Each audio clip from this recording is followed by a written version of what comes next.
ஜென்மத்தில் சனி பகவான் இருக்காரே, நம்ம வாழ்க்கையில சிக்கல் வந்துருமா? இது பல கேள்விகளோடு இருக்கீங்க. ஒரு நல்ல விஷயம் புரிஞ்சுக்கோங்க.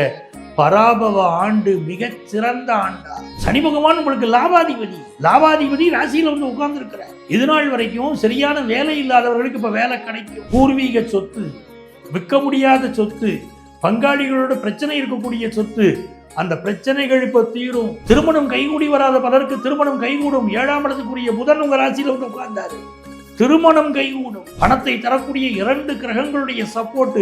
அப்ப மிகப்பெரிய அளவுக்கு பொருளாதார வளர்ச்சி. உலகெங்கும் வாழும் ஆன்மீகம் டாக்ஸ் நேயர்களுக்கு உங்கள் ஆத்மார்த்த ஜோதிடர் நங்கநல்லூர் டாக்டர் பஞ்சநாதனின் அன்பு வணக்கங்கள். புதிய தமிழ் புத்தாண்டு பராபவ வருஷம் பிறக்கிறது. இந்த பராபவ வருஷம் இந்த 2026ஆம் ஆண்டு ஏப்ரல் மாதம் 14ஆம் தேதி காலையில் 3:33 பிறக்கிறது. ரிஷப லக்னம், மேஷ நவாம்சத்தில் ஆண்டு பிறக்கிறது. தேய்பிறை துவாதசியில் பிறக்கிறது. இந்த பிறக்கக்கூடிய திதியும் மிக முக்கியம். ஒரு ஆண்டு பிறக்கிறதுன்னு சொன்னால் அந்த ஆண்டுடைய நட்சத்திரம் என்ன நட்சத்திரங்கிறதுக்கு மிகுந்த முக்கியத்துவம் கொடுக்கணும். இந்த ஆண்டு சதயம் நட்சத்திரத்தில் பிறக்கிறது. இந்த ஆண்டுக்கு யார் ராஜா அப்படின்னு பார்த்தீங்கன்னா குரு பகவான் தான் ராஜாவா இருக்கார். இடி இடித்து மழை பொழியும் சொல்றாங்க பாருங்க. அப்படி கடுமையான போராட்டங்கள், இதற்கு நடுவிலே ஒரு ஆண்டு பிறக்கிறது, பராபவ ஆண்டு. இந்த நிகழ்ச்சியில் நம்ம என்ன பேச போறோம் அப்படின்னா, இந்த பராபவ ஆண்டு நமக்கு என்ன நன்மைகளை தரப்போகுது, நம்ம எப்படி வாழணும், எப்படி இந்த ஆண்டுல நடந்து கொள்ள வேண்டும் அப்படிங்கிறத பார்க்க போறோம். 60 ஆண்டுகளுக்கு ஒரு முறை வரக்கூடிய ஆண்டு இந்த பராபவ தமிழ் புத்தாண்டு. தமிழ் ஆண்டுகளில் இது 40வது ஆண்டு. பராபவ ஆண்டு அப்படின்னு சொன்னா சமஸ்கிருதத்தில் அதுக்கு இருக்கக்கூடிய பொருள் அவமானம் அப்படிங்கிற பொருள். ஆனால் நடைமுறையிலே அப்படித்தான் இருக்க போகிறதா அப்படின்னா இல்லை. ஒரு செழிப்பு இருக்கும், கால்நடைகளில் செழிப்பு இருக்கும், விவசாய செழிப்பு இருக்கும் என்று சுட்டி காட்டப்படுகிறது. இந்த நிகழ்ச்சியிலே நம்ம ராசிக்கு நம்ம என்ன பலன்கள் பார்க்க போறோம் அப்படின்னா, இந்த பராபவ ஆண்டில் இருக்கக்கூடிய கிரக பயிற்சிகளினால் என்ன நன்மைகள் நமக்கு வரப்போகுது, இந்த ஆண்டை எப்படி எதிர்கொள்ளணும், ஏதாவது நோய் தாக்கம் இருக்குமா, மாணவர்களுக்கு இந்த ஆண்டு எப்படி இருக்கும், வேலை வாய்ப்பு கிடைக்குமா, தொழிலிலே உங்களுக்கு ஒரு முன்னேற்றம் இருக்குமா என்று, உடல் நலத்தில் யார் அக்கறை எடுத்துக்கொள்ள வேண்டும் என்றெல்லாம் விவரமாக இதில் பார்க்க போகிறோம். நேயர்கள் அனைவரும் இதை தொடர்ந்து கவனியுங்கள். பராபவ ஆண்டு பலன்களை இப்பொழுது நாம் பார்க்க. எனதருமை மீனராசி என்பர்களே, புதிய தமிழ் புத்தாண்டு பராபவ ஆண்டு பிறக்குது. இந்த பராபவ ஆண்டு நமக்கு நன்மை தருமா? ஜென்மத்தில் சனி பகவான் இருக்காரே, நம்ம வாழ்க்கையில சிக்கல் வந்துருமா? இது பல கேள்விகளோடு இருக்கீங்க. ஒரு நல்ல விஷயம் புரிஞ்சுக்கோங்க. பராபவ ஆண்டு மிகச் சிறந்த ஆண்டா, மகிழ்ச்சிக்குரிய ஆண்டா உங்களுக்கு அமைய போதுங்க. அது எப்படின்னு உங்களுக்கு நான் சொல்ல போறேன். பராபவ ஆண்டு பிறக்கிற போது ஜென்மத்தில் சனி இருக்கு, நான் மறுக்கலை. ஜென்ம சனி இருந்தாலே வாழ்க்கையில பிரச்சனைன்னு எல்லாரும் சொல்றாங்க. அப்படித்தான் சிக்கலானா அப்படி கிடையாது. அந்த சனி பகவான் உங்களுக்கு என்ன ஆதிபத்தியம் உடையவர் அப்படின்னு இருக்குங்க. அது தெரியாம ஜென்மத்துக்கு சனி பகவான் வந்துட்டாலே கெடுதல்னு சொல்லக்கூடாதுங்க. சனி பகவான் உங்களுக்கு லாபாதிபதி ராசியில வந்து உட்கார்ந்து இருக்கிறார். இது நாள் வரைக்கும் சரியான வேலை இல்லாதவர்களுக்கு இப்ப வேலை கிடைக்கும். வேலையில் உங்களுக்கு கீழே இருக்கிறவங்களுக்கெல்லாம் ப்ரமோஷன் கிடைச்சிச்சு. உங்களை மட்டும் உங்கள் நிர்வாகம் கன்சிடர் பண்ணவே இல்லை. அப்படிப்பட்ட சூழ்நிலையில் இருக்கக்கூடிய மீனராசிக்காரங்களுக்கு இப்போ நல்ல ப்ரமோஷன் கிடைக்கும். சிந்தித்து செயல்படக்கூடிய உங்களுக்கு இந்த ஆண்டு மிகச்சிறந்த வெற்றிகள் வரும். செவ்வாய் பகவான் உங்கள் யோகாதிபதி ராசியில் உட்கார்ந்து வருஷம் பிறக்குது. இது நல்லா புரிஞ்சுக்கிடுங்க. பூர்வீக சொத்து, விற்க முடியாத சொத்து, பங்காளிகளோட பிரச்சனை இருக்கக்கூடிய சொத்து, அந்த பிரச்சனைகள் இப்போ தீரும். பூர்வீக சொத்தினால் மிகப்பெரிய லாபம் வரும். சார், பூர்வீக சொத்து எனக்கு கிடைக்கல சார், எனக்கு நியாயமாக கிடைக்க வேண்டிய விஷயம் கிடைக்கல சார் அப்படின்னு நினைக்கிறீங்களா? உங்களுக்கு நியாயமாக கிடைக்க வேண்டிய பூர்வீக சொத்து கிடைக்கும். திருமணம் கைகூடி வராத பலருக்கு திருமணம் கைகூடும். 7ஆம் இடத்துக்குரிய புதன் உங்க ராசியில் வந்து உட்கார்ந்தாரு. திருமணம் கைகூடும். வெளிநாட்டில் வாழணும்னு நினைக்கக்கூடியவர்களுக்கு வெளிநாட்டு வாழ்க்கை கைகூடும். ஒரு நாட்டில் இருக்கிறவங்க இன்னொரு நாடு மாறுவாங்க. மீனராசிக்காரர்களுடைய நட்பை வாழ்க்கையில் கைவிடக்கூடாது. நான் முக்கியமாக உங்களுக்கு சொல்லிக்கிட்டே இருக்கிறது, உங்களுடைய நட்பை பலர் விரும்பி வந்து நாடுவார்கள். உங்களை விட்டு பிரிந்து போன நெருங்கிய நண்பர்கள் மீண்டும் உங்களிடம் பழகுவார்கள். இது நாள் வரைக்கும் வேலையில் பிரச்சனை இருந்தவங்களுக்கு வேலை பிரச்சனைகள் தீரும். உங்க ராசிநாதன் குரு பகவான் உச்சமாக போறாருங்க. உச்சமான ஒரு காலகட்டம் பிறக்குதுங்க. நீங்களே வருத்தப்பட்டீங்கன்னா உங்களை உலகத்தில் அத்தனை பேருக்கும் வருத்தம் வந்துடும்னு அர்த்தங்க. உங்களுக்கு ஒரு கஷ்டம்னா உலகமே மிகப்பெரிய கஷ்டத்தைப்பட போகுதுன்னு அர்த்தம். அதனால உங்களுக்கு எந்த கஷ்டமும் இப்போ வந்துடாது. ராசிநாதன் குரு பகவான் உச்சமாக இருந்து உங்களை பார்க்க போறாரு. உங்க நல்ல மனசுக்கு, பிறருக்கு உதவக்கூடிய நல்ல குணத்திற்கு, உங்க நல்ல கேரக்டருக்கு மிகப்பெரிய பரிசை இறைவன் தரப்போகிறான். குரு பகவானுடைய பார்வையினால் வாழ்க்கையில் உயரப்போகிற அற்புத ராசி. ராசிக்கு 2ஆம் இடம் பாருங்க. உங்க ராசிக்கு 2 புறமும் இப்போ கிரகங்கள் இருக்கு. ஒரு முகம் சந்திர பகவான், பூர்வ புண்ணியாதிபதி சந்திர பகவான் உங்க ராசியத்தை பார்த்து வராரு. அப்போ பூர்வ புண்ணிய அனுக்கிரகம் பரிபூர்ணமாக கிடைக்க போகுதுங்க. பூர்வ புண்ணிய அனுக்கிரகம், குலதெய்வத்துடைய அனுக்கிரகம் பரிபூர்ணமாக கிடைக்க போகுது. 5ஆம் இடத்தின் அதிபதி மெல்ல உங்க ராசியை நோக்கி நகண்டு வரப்போறார். உங்க ராசிநாதன் குரு பகவான் 5ஆம் இடத்துக்கு போக போறாரு. எப்படி பார்த்தீங்கன்னாலும் குலதெய்வத்துடைய அனுக்கிரகம் பரிபூரணம். கல்யாணம் ஆகலையும் கவலைப்பட்டவங்களுக்கு குருபலன் வருது, கல்யாணம் ஆகுது. குழந்தை பிறக்கலையும் கவலைப்பட்டவங்களுக்கு குரு பகவானுடைய அருள்னாலே, புத்திரகாரகன் அருள்னாலே புத்திர பாக்கியம் கிடைக்க போகுது. எனக்கு வாழ்க்கையில் நான் முன்னேறிட்டேங்க, ஆனால் என் பிள்ளைகளை நினச்சிதாங்க எனக்கு வருத்தமாக இருக்குது.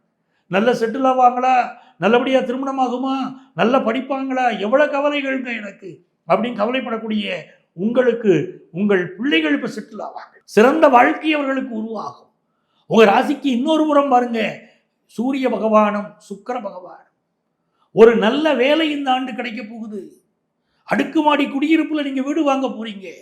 2ஆம் இடத்துல சுக்கிர பகவான் அப்படின்னு சொல்லும்போது, ஒரு பக்கம் குரு பகவான் உங்களை இந்த ஆண்டு பார்க்க போறாருங்கிறது நல்ல தனவரவு. அடுத்தது உங்கள் ராசிக்கு 2ஆம் இடத்துல சுக்கிர பகவான் இருக்காரு, எதுவும் நல்ல தனவரவு. பணத்தை தரக்கூடிய 2 கிரகங்களுடைய சப்போர்ட்டு. அப்போ மிகப்பெரிய அளவுக்கு பொருளாதார வளர்ச்சி. நிறைய பேர் புதிய தொழில் துவங்கக்கூடிய யோகம். 7.5 சனியில புதிய தொழில் துவங்கலாமான்னு பலர் கேட்குறாங்க. உங்கள் ஜாதகத்தில் பூர்வ புண்ணியம் நன்றாக இருந்தால், உங்கள் சுய ஜாதகத்தில் பூர்வ புண்ணியம் நன்றாக இருந்தால் கண்டிப்பாக சுய தொழில் தொடங்குங்கள். பெரிய வளர்ச்சி அடையும். ஏற்கனவே பண்ணிட்டு இருக்கிற பிஸ்னஸும் வளர்ச்சி அடையும். எதிர்பார்க்கிற வேலை வாய்ப்பு கிடைக்கும். பொழுதுபோக்கு விஷயங்கள் ஈடுபாடு கூடும். மனசுக்கு சந்தோஷம் கூடும். நல்ல பணவரவு வரும். இதைவிட மகிழ்ச்சியான செய்தியை நம்ம எப்போது பெற முடியுங்க? இந்த பராபவ ஆண்டு அவ்வளவு நல்ல பலன்களை உங்களுக்கு அள்ளி தருகிறது. இந்த காலகட்டத்தில் யாரை வழிபட்டால் நன்மைகள் பெருகும் அப்படின்னு கேட்டீங்கன்னா, நீங்கள் வழிபட வேண்டிய தெய்வம் ஸ்ரீ ரங்கநாதர். ரங்கநாதர் வழிபாடு செய்யணும். அதை போல பசுக்களுக்கு அகத்திக்கீரை கொடுக்கணும். அப்படி செய்து வந்தால் உங்கள் வாழ்க்கை பராபவ ஆண்டிலே உச்சத்தை தொடும், மகிழ்ச்சியை தொடும். இழந்த அத்தனை நன்மைகளையும் மீண்டும் பெறுவீர்கள். வாழ்க்கையில் ஒரு சிறந்த காலமாக பராபவ ஆண்டு உங்களுக்கு அமைகிறது. உங்களுக்கு வாழ்த்துக்கள் சொல்லி அந்த மகிழ்ச்சியிலே நானும் பங்கெடுக்கிறேன். உங்கள் ஆத்மார்த்த ஜோதிடர் நங்கநல்லூர் டாக்டர் பஞ்சநாதன். இந்த பராபவ ஆண்டை சொல்கிற போது சமஸ்கிருதத்தில் இந்த ஆண்டை பற்றி சொல்லக்கூடிய வார்த்தை நமக்கு நம்பிக்கை தருவதாக இல்லை. ஆனால் நடைமுறையில் பார்த்தீங்கன்னா கால்நடைகளுக்கு நல்ல வளர்ச்சி இருக்கும். கால்நடைகள் முன்னேற்றம், விவசாயம் செழிப்பு போன்ற நல்ல விஷயங்கள் எல்லாம் நடக்க போகிற ஆண்டுதான் பராபவ ஆண்டு. இந்த பராபவ ஆண்டுல உலக நாடுகளெல்லாம் பொருளாதார தட்டுப்பாடு கடுமையாக இருக்கும். ஆனால் இந்திய நாடு பொருளாதார தட்டுப்பாடு இருந்தாலும் தன்னை தற்காத்துக் கொள்ளும். எவ்வளவு நல்ல விஷயம் பாருங்க. உலக நாடுகளுக்கெல்லாம் பாதிப்பு தரக்கூடிய ஒரு விஷயம். இந்திய நாட்டுக்கு பாதிப்பு தருமானா தராதுன்னு நான் சொல்லலை. ஆனால் இந்திய நாட்டு பாதுகாக்கப்படும். அதுதான் பெரிய. ரிஷப லக்னத்திற்கு 3ஆம் இடத்துல குரு பகவான் வரார், உச்சமாகிறார். அது இந்திய திருநாட்டிற்கு மிகப்பெரிய யோகமாக இருக்கிறது. இந்தியாவுடைய லக்னமான மகர லக்னத்தை குரு பகவான் பார்க்க போறார், உச்ச குரு பார்க்க போறார். அதனால இந்த ஆண்டு பல்வேறு சோதனைகளிலிருந்து நாம் தப்பித்துக் கொள்வோம். நம்முடைய நாட்டில் மக்கள் குறிப்பாக கேட்பது விலைவாசி எப்படி இருக்குங்கிறாங்க. விலைவாசி பராபவ ஆண்டுடைய தொடக்கத்தில் மிக கடுமையாக உயரும். இன்னைக்கு கண்ணு முன்னாலே பார்த்துக்கிட்டு இருக்கோம்.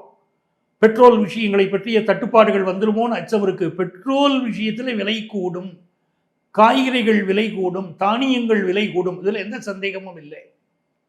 பணப்புழக்கம் ஆண்டு துவக்கத்தில் கொஞ்சம் மாதங்களுக்கு ஒரு தட்டுப்பாடு இருக்கத்தான் செய்யும். மக்கள் சிக்கனத்தை கடைபிடிக்கணும்.